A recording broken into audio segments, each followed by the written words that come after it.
you are getting f***ed. And so if you want to help me un you, then like vote me into office.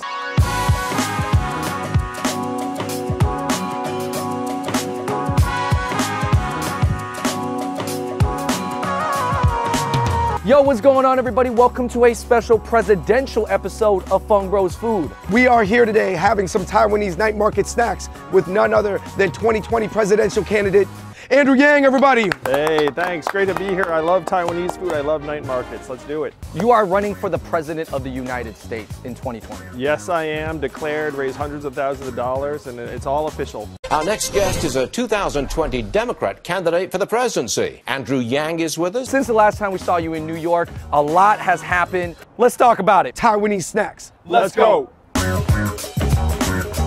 And by the way, this is not a political endorsement of any kind. Andrew is just an extremely interesting person with a lot to say, and he's running for president.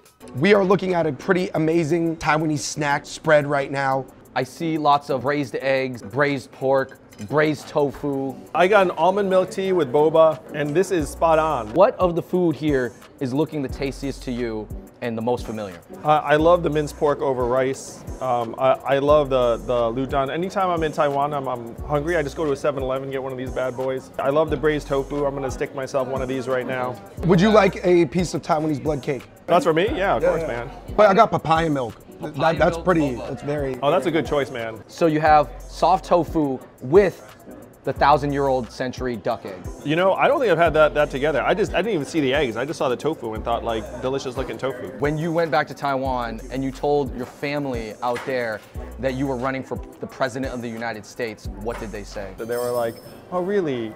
That's nice. They're just like, go on to the conversation. Yo, that is the most classic. It hadn't hit the news yet. No, it hadn't hit the news. What's been happening? So I've been around the country spreading the word about me, the campaign, how we need to build a different kind of economy. Raised hundreds of thousands of dollars. The average donation is only $11. So my fans are even cheaper than Bernie Sanders' fans were the last time. At this point, if we don't step up and help lead society in the right direction, it's just gonna get deeper and darker and nastier for Asian Americans, for all Americans. So I got turned on to that really by Donald Trump winning in 2016, where I saw that happen and it just shocked me into action, honestly. And I'll say, the opposite of Donald Trump is an Asian guy who likes numbers.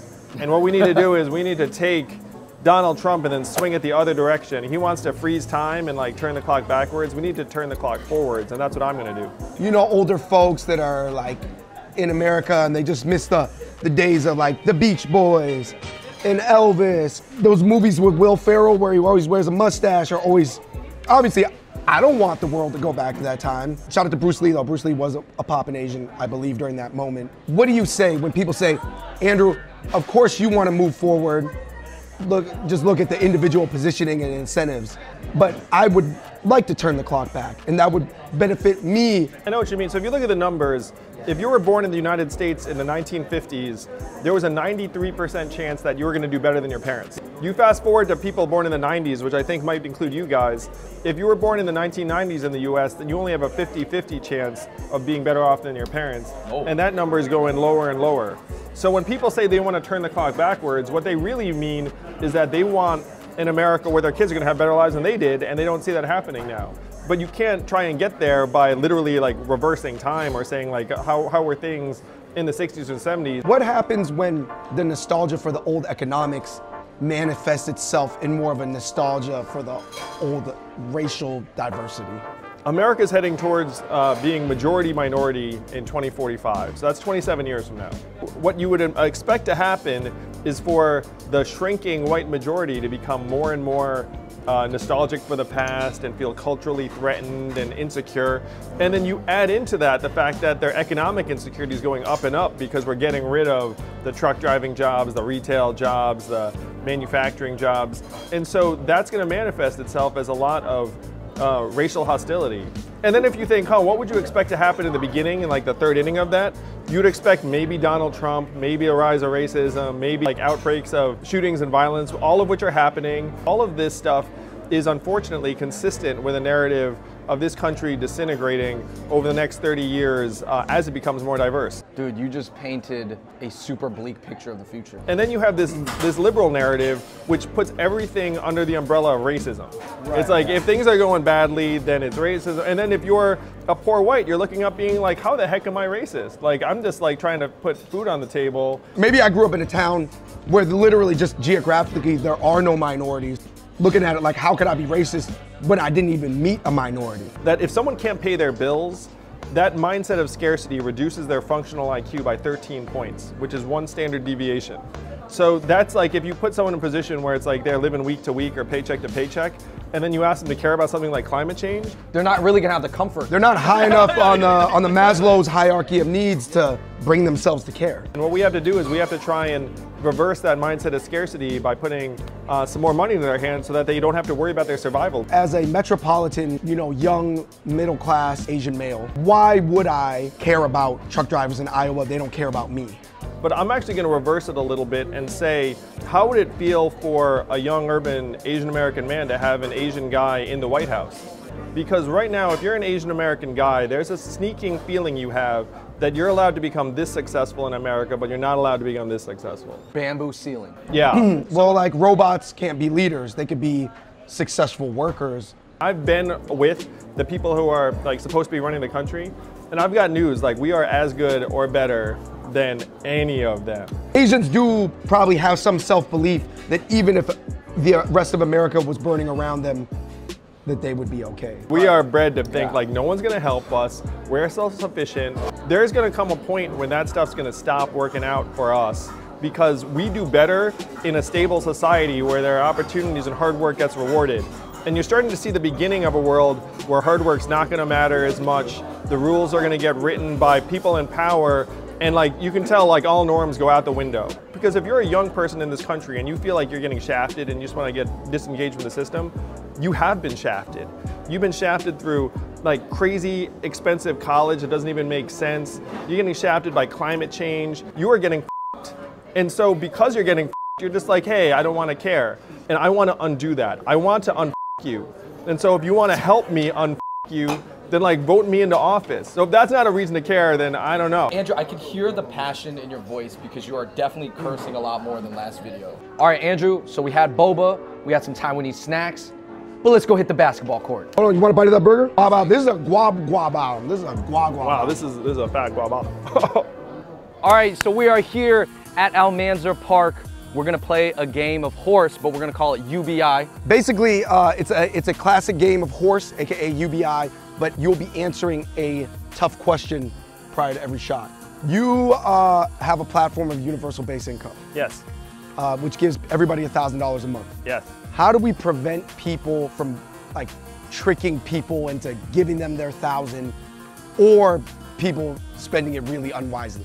It's not going to be legal to borrow or lend against universal basic income, so you can't go to someone and be like, hey, like I'm gonna get you 1,000 for the next 5 years and I'm gonna give you this $5,000 in exchange. But one of the problems right now in America is that we attach all these conditions with programs. We had 126 welfare programs, and we say, here's something, but you have to do this and do that. And You have to hit the monitor checklist. this. Yeah, we have to start actually respecting ourselves and believing in people again. Because if it's their money, they're gonna make good decisions every month. So we're gonna just take the straightaway 3. Oh! There's one state in the United States currently that has UBI. It's Alaska, right? Yes. Now, Alaska is a very red state. Is it a Democratic thing? Is it a Republican thing? As one of my friends said, it's not left or right, it's forward. In Alaska, they've had this oil dividend for 36 years and everyone loves it and they're really Republican. But a lot of people who are Democrats like the idea of putting money into people's hands too.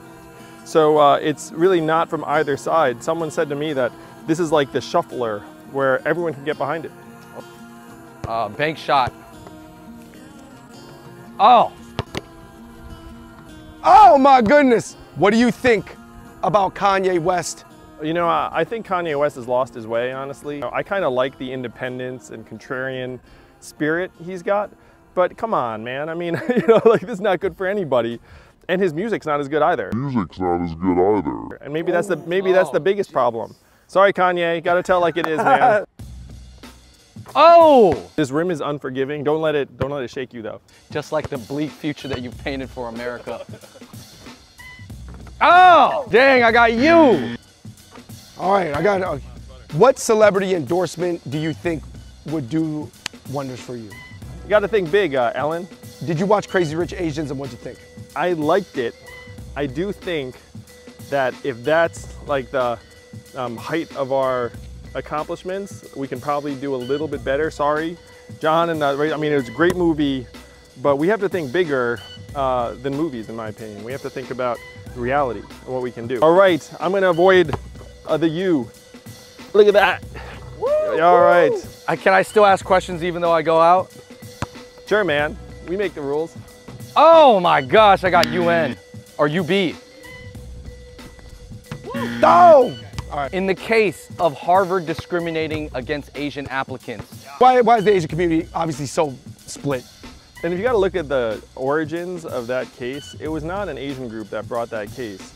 It was a conservative white group that first sued the University of Texas, and when that didn't work, they decided to sue Harvard. So my question is, like, are Asians going to let ourselves be used as a tool by a conservative white group to make a case that really is not about Asians, it's not about Harvard, it's just trying to get rid of preferences that help a whole host of different people around the country. A little bit more arc. Oh! Yeah. Oh, I got UB. I got Universal Basic. Oh. Oh, that was pretty. Well, it's hard to hit one. Oh!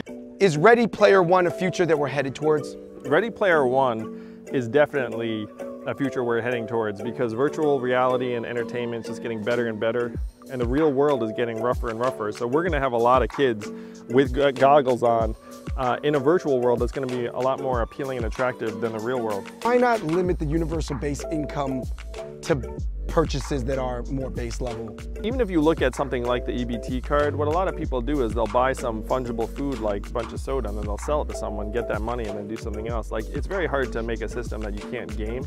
And you don't want to have an attitude where it's like, we know what's best for you, you can only buy food. Because what if that person has a great idea for a business and that's what they want to put the money into? So we have to trust people to be able to make their own decisions. And studies have shown that that's actually better for their satisfaction than if you attach a lot of conditions and controls. And my platform is about putting more economic power and self-determination into everyone's hands, particularly young people, because if you're coming out of high school, college, you see this future and you're like, man, it's financially insecure, which it probably will be.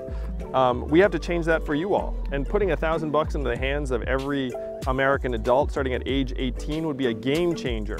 And we can make that real for you all if I become president in 2020. Andrew Yang believes in you. Ah! Woo! Oh! All right, that was actually a hard move. Yeah. Oh! Andrew gets $1,000 a month to do whatever he wants. I'm already feeling good. That's what happens in the UBI world. We all actually win. No one's a loser. We all win.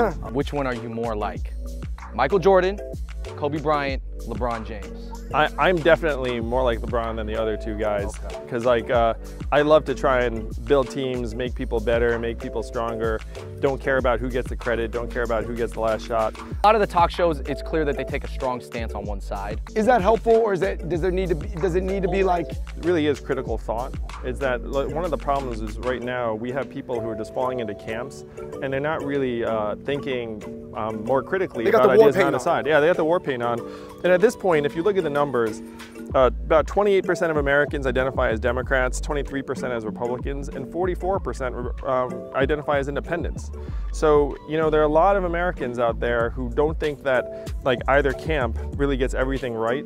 And so we need to try and bring the middle together and give the middle a voice. Do you think you being an Asian man, do you think you running for president impacts that at all? To become the CEO of my own company, I started my own company.